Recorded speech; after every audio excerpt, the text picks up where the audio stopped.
मोहब्बत का जब भी जिक्र होता है तो लैला मजनू, हीर रांझा, रोमियो जूलियट, शीरी फरहाद इन लोगों के नाम आते हैं। और जब भी मोहब्बत की निशानी का जिक्र होता है तो ताजमहल का नाम सबसे पहले लिया जाता है।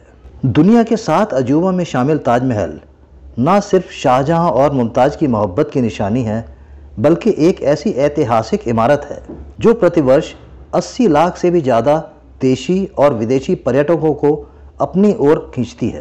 ताजमहल अपनी अद्भुत वास्तुकला और अद्वितीय सुंदरता के लिए पूरी दुनिया में मशहूर है।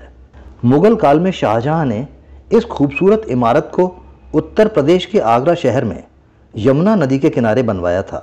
सफ़ेद संगमरमर से बनी यह भव्य इमारत सपनों के स्वर्ग की तरह प्रतीत होती है और इसकी शाही बनावट हर किसी को अपनी ओर आकर्षित करती है। इस अर्धगोलाकार ऐतिहासिक इमारत की विशाल गुंबद के नीचे एक कमरे में मुगल सम्राट शाहजहां की प्रिय बेगम मुमताज़ की शानदार कब्र बनी हुई है। इसके साथ ही इसकी दीवारों पर शाही कलाकृतियों का इस्तेमाल कर पत्थरों से सुंदर नक्काशी की गई है। इसके अलावा ताजमहल के चारों कोनों पर बनी अति आकर्षक मीनारें भी ताज की सुंदरता में 4 चांद लगा देती हैं। सफ़ेद संगमरमर से निर्मित इस शाही ऐतिहासिक स्मारक का अद्भुत सौंदर्य पूर्णिमा की चांदनी रात में सबसे ज़्यादा होता है। यह चंद्रमा की किरणों के साथ चमकता दिखाई देता है, जिसकी अद्भुत छटा मन को मोह लेती है। 1631 में 5वें मुगल सम्राट शाहजहां अपनी प्रिय बेगम मुमताज़ महल के साथ बुरहानपुर विद्रोह को दबाने के लिए जा रहे थे। इसी अभियान के दौरान मुमताज़ अपने 14वें बच्चे को जन्म देने के बाद उसकी प्रसव पीड़ा के कारण मृत्यु हो गई। मुमताज़ की इस अचानक मृत्यु ने मुगल सम्राट शाहजहां को इस हद तक तोड़ दिया कि कुछ ही महीनों में उनके सारे बाल और दाढ़ी बर्फ की तरह सफ़ेद हो गए। मुमताज़ की याद में शाहजहां काफ़ी गमगीन रहने लगा था। फिर उसने अपने प्रेम को सदा अमर रखने के लिए मुमताज़ का मकबरा बनवाने का फैसला किया, जो कि बाद में ताजमहल के नाम से मशहूर हुआ। इसीलिए इसे शाहजहां और मुमताज़ के बेमिसाल प्रेम का प्रतीक भी माना जाता है। ताजमहल का निर्माण 1632 में शुरू हुआ और 1654 में जाके पूरा हुआ। ताजमहल को देखकर अनुमान लगाया जा सकता है कि इसका निर्माण यूं ही नहीं हुआ होगा। इसको बनाने के लिए देश और विदेशों के 20,000 कारीगरों ने काम किया था। इसके मुख्य वास्तुकार उस्ताद अहमद लाहौरी थे। इसको बनाने के लिए राजमिस्त्री, पत्थर काटने वाले, बढ़ई, चित्रकार, गुंबद बनाने वाले और अन्य कारीगरों को देश विदेश के दूर दराज स्थानों से बुलाया गया था। 1000 हाथियों के जरिए ताजमहल की निर्माण सामग्री को लाया गया था।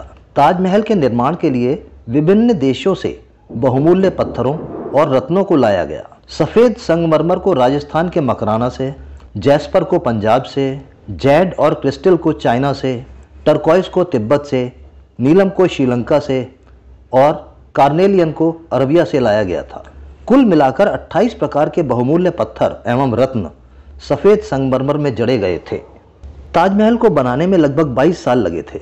22 साल की लंबी मेहनत के बाद एक आदर्श आर्किटेक्चरल मास्टरपीस तैयार होता है, जिसे हम ताजमहल कहते हैं। ताजमहल को बनाने में उस समय 32 करोड़ रुपया खर्च हुआ था, जो आज के हिसाब से करीब 7,000 करोड़ रुपए के बराबर है। मुगल काल में बनी ताजमहल इकलौती ऐसी इमारत है जिसका निर्माण सफ़ेद संगमरमर से किया गया है। इस भव्य इमारत को लकड़ी के आधार पर बनाया गया है, जिसे मजबूत बनाए रखने के लिए नमी की जरूरत होती है और इस नमी को यमुना नदी बनाकर रखती है। ताजमहल के इस भव्य मकबरे के नीचे एक तहखाना भी है। आमतौर पर पर्यटकों को यहाँ जाने की अनुमति नहीं है।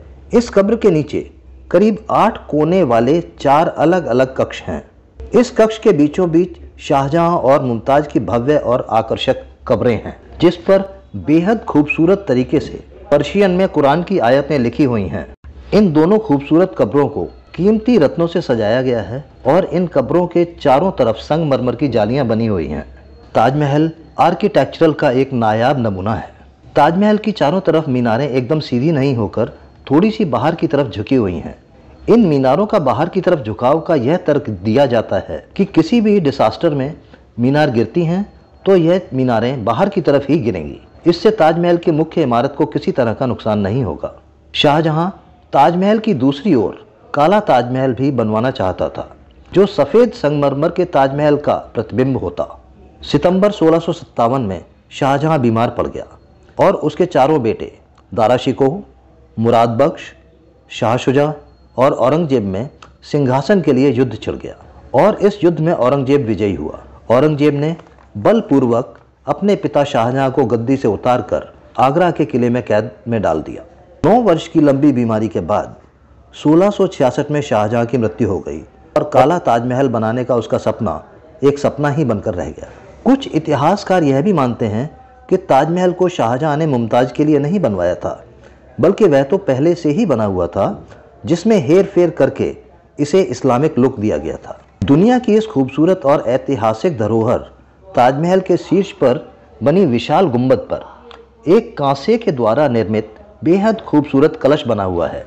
वहीं इस कलश के ऊपर चंद्रमा की खूबसूरत आकृति भी बनी हुई है। इस कलश की नुकीले नोक और चंद्रमा की आकृति एक त्रिशूल जैसी प्रतीत होती है, जो कि हिंदू धर्म की मान्यता के मुताबिक भगवान शिव के चिन्ह को दर्शाती है।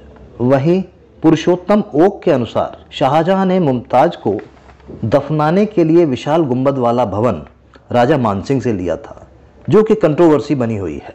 बचपन से हम सुनते आए हैं कि शाहजहां ने ताजमहल बनाने वाले मजदूरों के हाथ कटवा दिए थे या मरवा दिया था ताकि वो कोई दूसरा ताजमहल ना बना सकें, परंतु यह कहानी पूरी तरह से झूठी है, क्योंकि जिस वास्तुकार अहमद लाहौरी ने ताजमहल को बनाया था, उसके बाद अहमद लाहौरी और ताजमहल बनाने वाले मजदूरों ने आगरा के लाल किले को भी बनाया था। शाहजहां ने उस्ताद अहमद लाहौरी और मजदूरों को धन दौलत और इनाम दिए थे।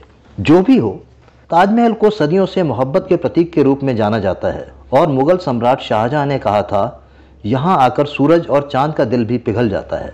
और वह प्रसिद्ध कवि शकील ने लिखा है, एक शहंशाह ने बनवा के हंसी ताजमहल, सारी दुनिया को मोहब्बत की निशानी दी है। जो भी हो दोस्तों, ताजमहल हमारे भारत की शान और गौरव है।